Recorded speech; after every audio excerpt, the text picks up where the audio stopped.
It is my pleasure to introduce Dr. Peter Gleick, who's the director of the Pacific Institute.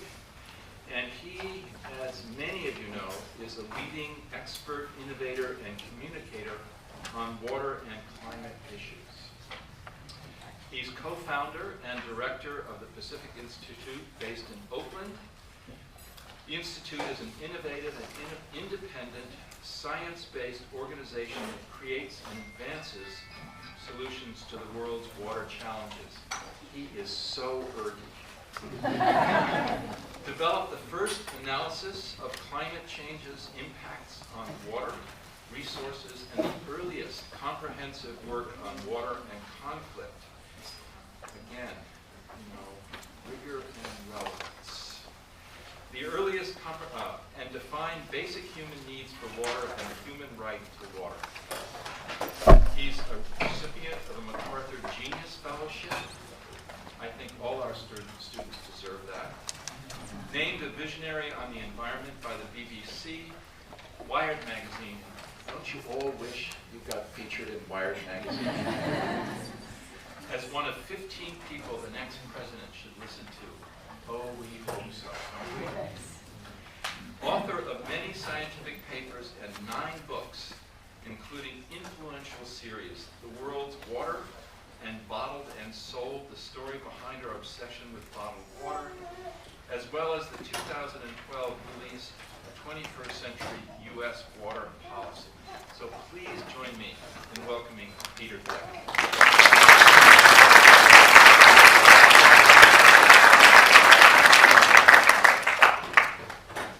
Thank you, Professor Prater.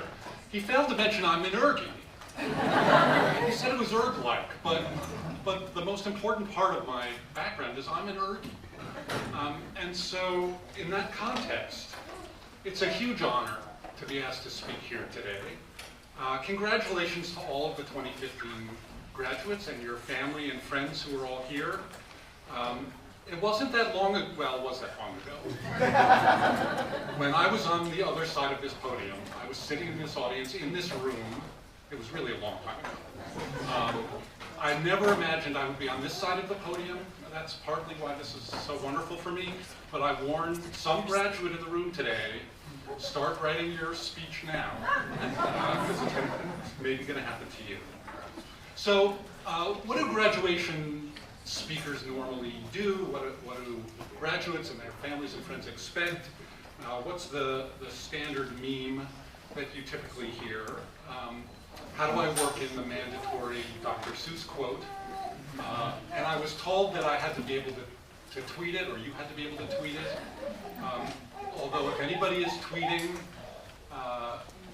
we're going to take away your degree. So don't do that now. So here goes.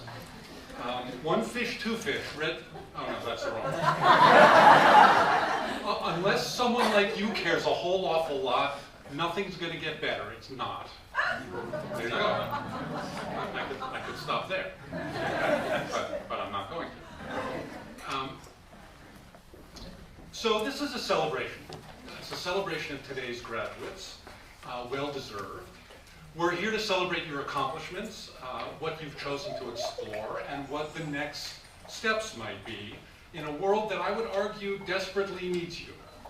And all I can really offer is a little bit of insight about the role of ERG and ERGies in a complex world, give you a little bit of bad news, give you some good news, make some predictions, and provide a bit of perspective from someone who's been out there perhaps a little bit longer than you.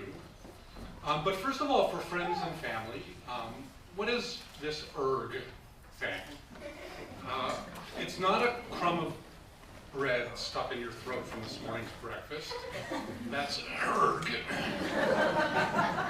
The word is actually derived from the Greek word ergon, for work or energy. It's the amount of, and ERG is the amount of work done by the force of one dyne when its application is moved a centimeter in the direction of the action of its force. Got that? Ask your graduates, they'll know. It's 10 to the minus 7th joules. It's really, really small, which is not any sort of judgment about you guys. little more colloquially, it's apparently the amount of work done by a mosquito lifting off the ground, or a fly doing a push-up. That's a really small amount of energy. And don't ask me how they measured it, I don't know. If there are any master's students in the room who haven't got a thesis topic yet, feel free to take that one. And of course, it's the Energy and Resources Group, the most respected graduate program addressing these issues in the world, I would argue. ERG has always been a little bit outside the mainstream in the academic community. It's not the narrow hard sciences of hydrology or geology or chemistry or physics. It's not the social sciences explicitly like political science or sociology or urban planning or economics. And I know the students and the faculty all know this.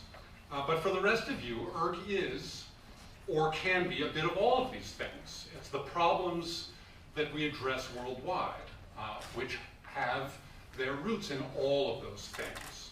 ERG was imagined to be, and then created to be, a truly integrated interdisciplinary effort to address how humans affect the planet. But I think of you as the last bastion, if you will, of Renaissance scholarship, the true natural philosophers, or a plucky group of people seeking to stop those belching horrible furnaces of Mordor in Middle Earth, spewing carbon dioxide and other nasty gases into the atmosphere. And this is a little epic, I admit, but as an aside, you may have thought that The Lord of the Rings was really about an allegory about 1930s fascism and the rise of fascism in Europe. Actually, if you didn't know, that's sort of what it was about. But it's really about non-governmental organizations and community activists and individual personalities. Think elves, dwarfs, humans, hobbits, banding together to battle industrialization, the unwarranted invasion of privacy, that big red eye, non-union labor getting less than minimum wage, think about those orcs, and gross, uncontrolled environmental pollution. Mount Doom, right? Okay, maybe not. All right, so first the bad news. You've chosen a field of study and potentially fields of work that are by their nature somewhat depressing. We're bombarded by bad news all the time. It's hard not to be pessimistic when the data and the media tell us to be pessimistic. We have growing populations. The climate is changing because of what we're doing to the atmosphere. We have water scarcity and severe drought. For those of you living in California, you know that, I hope. We're in a drought. We have destruction of the ocean's fisheries. We have chemical contamination. We have species extinction. The bad news is there's a long list of it. And so no wonder denial among so many people is so rampant. You need a strong constitution to deal with these things. The author, Chuck Palahniuk, who wrote that lighthearted love story, Fight Club, asked, quote, "When did the future switch from being a promise to being a threat?" I think the future has plenty of promise.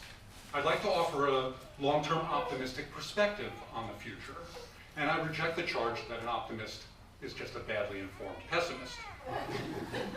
Things do change, slowly, but change happens.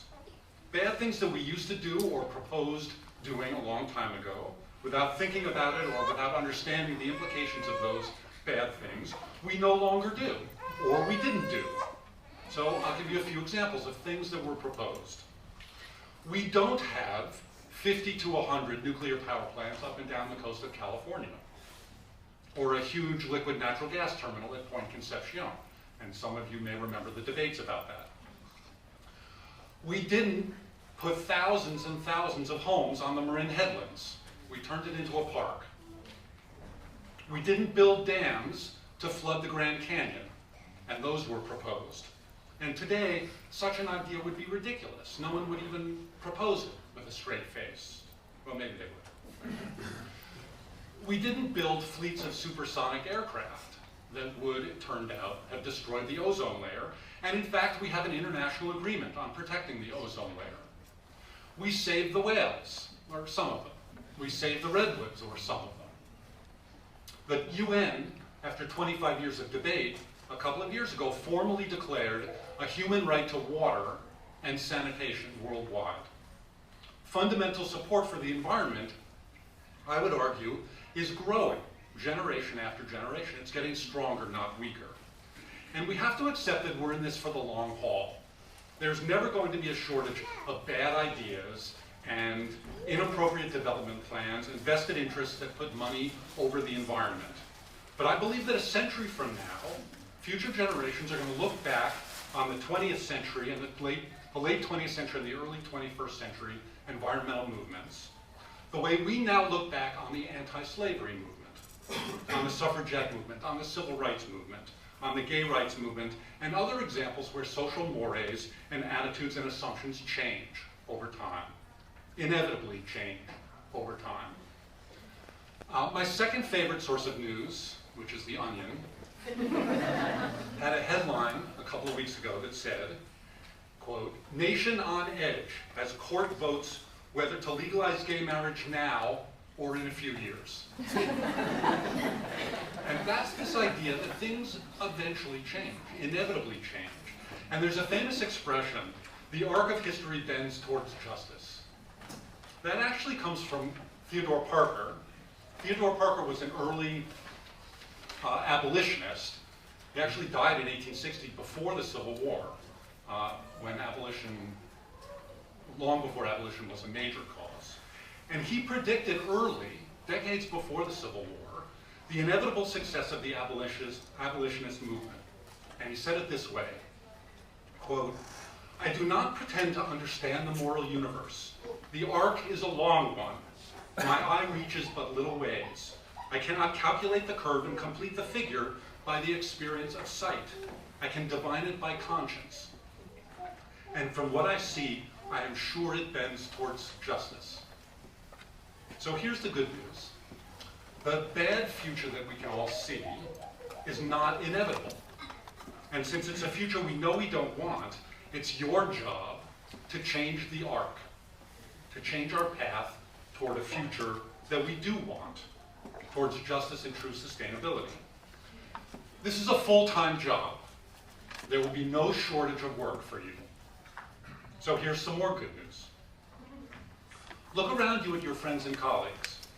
It's easier to be optimistic when you look at the people who have chosen the field of study, committed to understanding the planet and exploring solutions. Some of you will commit your personal and professional future to these issues and get to work with an incredible community of people. Do what you think needs to be done. Ignore the short-sighted attitudes and limits imposed by society. Again, look around you. There are no limits when you work with people who believe in the things that you believe in and who do what you want to do. Or when you choose to open doors and walk through them and take opportunities or pry those doors open to get those opportunities. So this isn't going to be easy. I've worked for many years now on global climate issues, on fresh water, on the links between resources, on conflict, on the human right to water. I chose to work across traditional boundaries because that's what ERGs do, because that's where the problems are. No single discipline is going to solve the problems that face us. These involve science and economics and culture and politics and technology, and they're what we call wicked problems. And this is what ERGs are trained to do, tackle wicked problems. There's an old expression, it's not rocket science. And that refers to something that isn't hard. If it's not rocket science, it must not be hard. The truth is, however, compared to all the things that are now studied and tackled by ERGs, rocket science is really easy. It's, physics and chemistry, and it's not hard. So look at some of the things that the graduates here have already accomplished. You'll hear more about them. But working on addressing electricity distribution, payment, and forecasting in China and in Africa and in the United States. Working on water issues and wastewater issues around challenges around energy and water and food integrated together.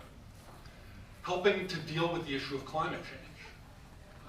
There's so many complexities to the issue of climate change. Read some of the dissertation and master's thesis topics related to carbon emissions and greenhouse gas emissions and connections to our health and economies and energy choices. The use of hydrologic data to evaluate long-term changes in Asia. I could go on and on. You have the list here and you'll hear more about these later. But these are remarkable subjects. They're remarkably difficult, and they're the kinds of challenges that we have to tackle as we face the future. And every one of these is a harder problem than orbital dynamics, jet propulsion, or gravity. These aren't problems that can be solved with a slide rule, which none of you know what that is anyway, cardboard, or duct tape. That's an Apollo 13 reference, and I'm pretty confident that Apollo 13 happened before any one of the graduates today was born. Just a comment on my own age. Okay. So some of the challenges that we face are unprecedented in their dimension, both in space and time. They're global, they're not local. They're intergenerational, they're not immediate. They cut across these traditional boundaries, and tackling them is an act of faith and an act of altruism, because many of us may not live long enough to see or realize the benefits from the results of our actions. There's a very simple, well-known story, a parable really, of an old man in ancient Israel who was planting a fig tree when a Roman general rode by. And the general stopped and said to the man, "Don't you realize it will take 20 years before that tree is old enough to grow fruit to provide for your family, and you'll be long dead by then?" And the old man responded, "When I was a small child, I could eat fruit because those who came before me had planted trees. Am I not obligated to do the same for the next generation?" And our own local Michael Pollan said, quote, "Tree planting is always a utopian enterprise, it seems to me, a wager on the future that the planter doesn't necessarily expect to witness." So that takes me back to the question of perspective. Ask any older person, life kind of zips by. It's short, too short, especially for those of you who are looking to the future of the planet and anxious about how that future will turn out. The long-lived tree that you're planting is the sustainability of the planet. I think it's inevitable. I think those trees will bear fruit.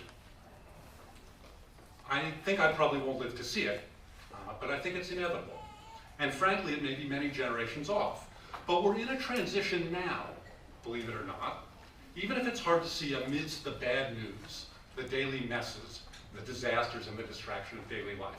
So a few minutes ago, I gave a few examples of some of the things that we didn't do because we were smart enough to oppose them. And while my crystal ball is cloudy, let me go out on a limb and suggest that some of the things that will happen in your lifetime that seem distant or unlikely are things that are moving us in the right direction. And let me give you a few examples. Global population is going to level off, and then its growth is going to stop, and then it's going to start to go down, probably in the lifetime of many people in this room. That's going to create all sorts of challenges by itself, but all sorts of new opportunities as well, and it's going to be the first time in human history that's occurred. We will completely eliminate from the planet some more diseases. We've eliminated a few, like smallpox, but we're going to get rid of polio, we're going to get rid of guinea worm, and I think that's a remarkable accomplishment. We're going to see some local and then some national and ultimately, I believe, global agreements to deal with climate change. We're going to see a major energy transition, and I think we're in the middle of it now, from fossil fuels to renewables. Yes, there's a war on coal, but the truth is coal started it, and coal's going to lose. Here's some more good news. You're not alone. You're the newest recruits in an army of concerned citizens of the planet. As you go out into the world, you'll find a community, or many different communities, happy to embrace you as the newest members. You're going to do what you want to do, and you'll change your minds and your jobs often, perhaps. Some things won't work out. You may be unemployed for a while. You may be employed doing something you don't like doing. You may make a bad choice here or there. So it goes. Francis Chan, who's a Bay Area pastor and writer, said, quote, "Our greatest fear should not be of failure, but of succeeding at things in life that don't matter." That's that's not going to be a problem for you in the room. So the very best thing that I got out of ERG was my marriage to another ERGie.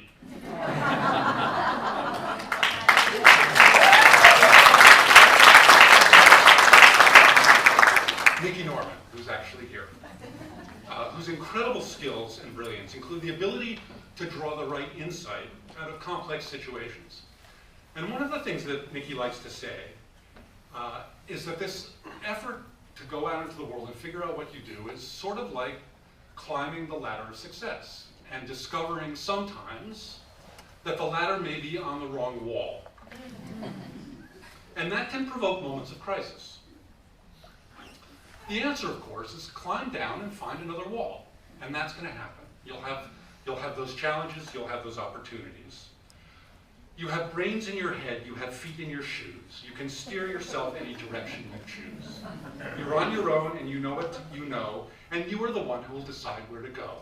Yes, that was Dr. Seuss again. But people believe in things, in higher ideals, in positive futures. Those beliefs are rock solid, and that strength makes good things happen. So graduates, go forth and create the future that we want. Congratulations.